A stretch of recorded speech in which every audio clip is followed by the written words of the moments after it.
अभी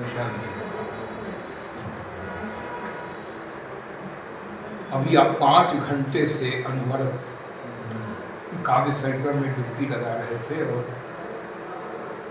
लगभग सारी रचनाएं खड़ी बोली में ही हुई थी, चाहे वो गज़ल हो, चाहे गीत हो या छंद हो, ध्वनि हो।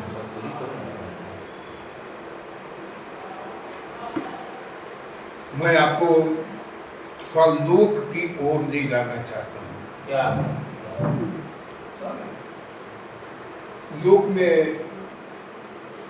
आगे दिनेश जी, अचानक इनके मुंह से एक दिन यह शब्द एक निकला, चनैनी। मैं भाव विह्वल हो गया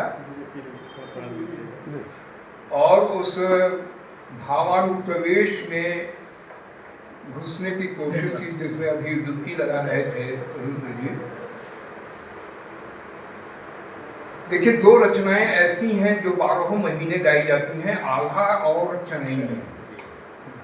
तीसरी कोई ऐसी, चाहे वो लोक विधा हो, शास्त्रीय रागों में भी चले गए हमारे आचार्य जी, शास्त्रीय रागों में भी अलग अलग ऋतुओं के अलग अलग राग हैं।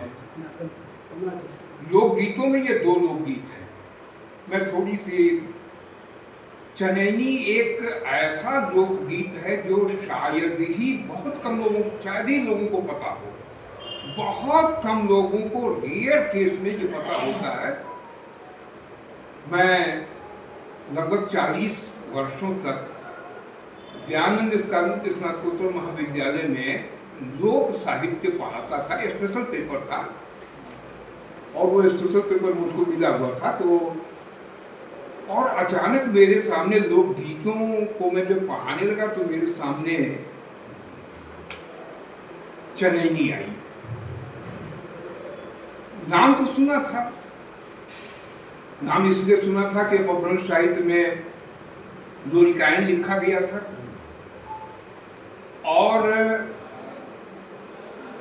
कुछ अन्य कवियों ने भी, क्योंकि लोक में कवि अमूमन लिखता नहीं है, कहीं से वो श्रवण के माध्यम से, श्रोत मार्ग से, श्रोता ये कहीं से सुना हुआ रहता है और उसको वो आगे बढ़ाने का प्रयत्न करता है।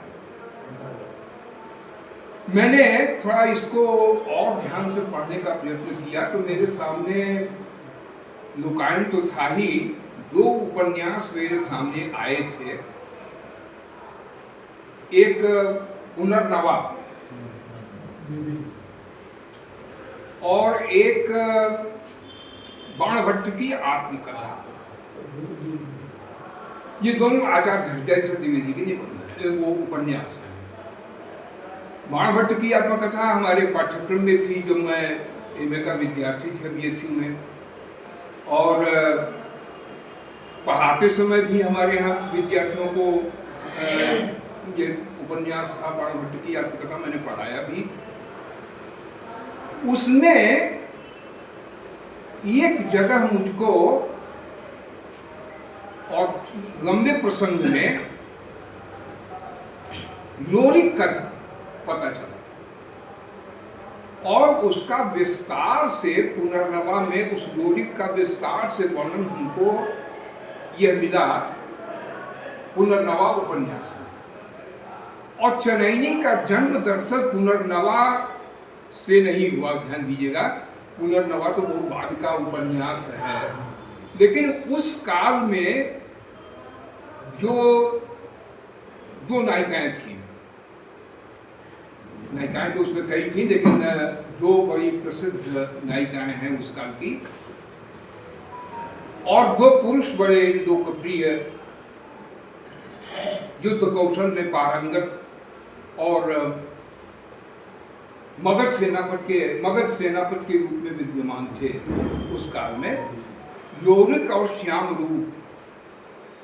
श्याम रूप का हो गया अपभ्रंशीकरण अगर आप करेंगे तो श्याम रूप का बन जाएगा समरूप,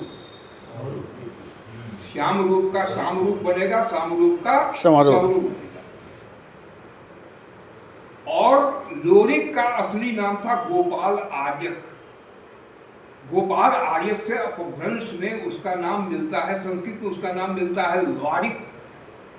गोपाल आर्यक तो संस्कृत में नाम था, उससे पाली में आता है लौरिक, लौरिक से लोरिक बना और अपभ्रंश काल में वो लोरिक के नाम से विख्यात हुआ।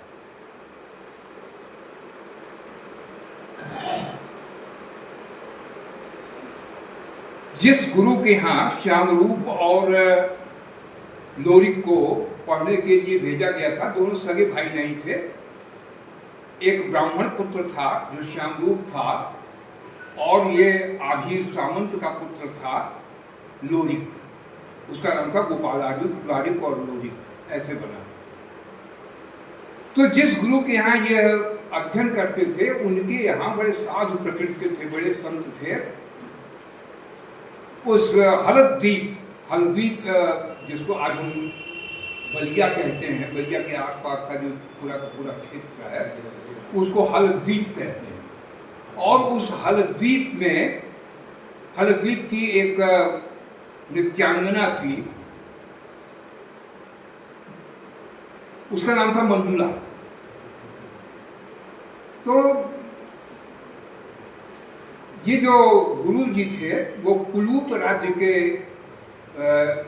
राजा थे, बल्कि युवराज थे, और एक युद्ध में भाग लेने के लिए उनकी सौतेली माँ ने उनको घर में फैला दिया कि उनकी मृत्यु हो गई, और उनकी पत्नी ने आत्महत्या कर ली। इसका विवाह, लोरिक का विवाह एक मंजरी से हुआ, और लोरिक से एक और स्त्री प्रेम करती थी जिसका नाम था चंदा। ये युद्ध भूमि में गया और लगभग 2 वर्ष इसको मगध सेना के साथ युद्ध करते हुए, मथुरा में शकों और व्यूहों के साथ युद्ध करते हुए बहुत समय बीत गया, लगभग 2 वर्ष बीत गए।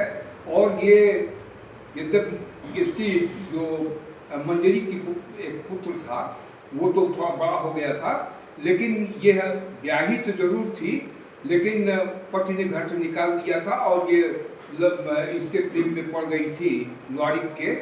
तो अंत में उसको वो भी चली आई, दोनों बहनों के रूप में रहने लगी थी। लड़का उसका बड़ी अम्मा इत्यादि कहा करता था। तो एक विरह की स्थिति चंदा के मन में उत्पन्न हुई थी, क्योंकि कभी मिलन नहीं हुआ था, और उसके मन में बहुत गहरा विषाद था, बहुत गहरा दुख था, अतीव प्रेम था, और उस विरह में उसने 2 वर्ष काट दिए। और उसी विरह को चनैनी के विरह के रूप में, चनैनी एक विरह कथा है, ठीक उसी प्रकार से जैसे आल्हा भी एक विरह कथा है, एक विरह गान है, एक विरह गीत है, वैसे ही चनैनी भी एक विरह गीत है।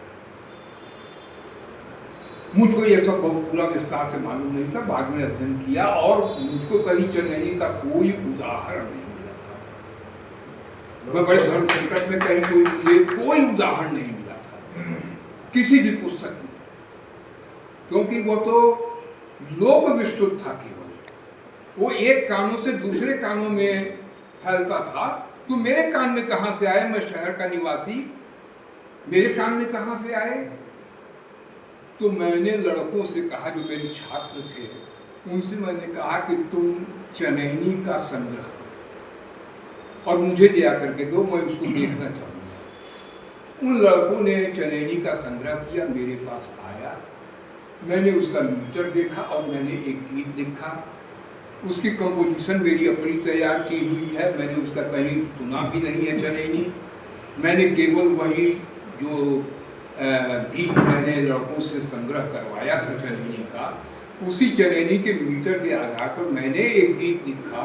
और चनैनी की चंदा की विरह व्यथा को चूंकि मैंने पढ़ा था, इसलिए मैंने उस विरह की चेतना को ग्रहण किया और एक भावानुप्रवेश, अभी मैंने कहा, उस भाव में मैंने खुद को प्रवेश कराया। आप देखें कि चनैनी की एक रचना कैसी है, अच्छा लगेगा, एक नया स्वाद आएगा आपको।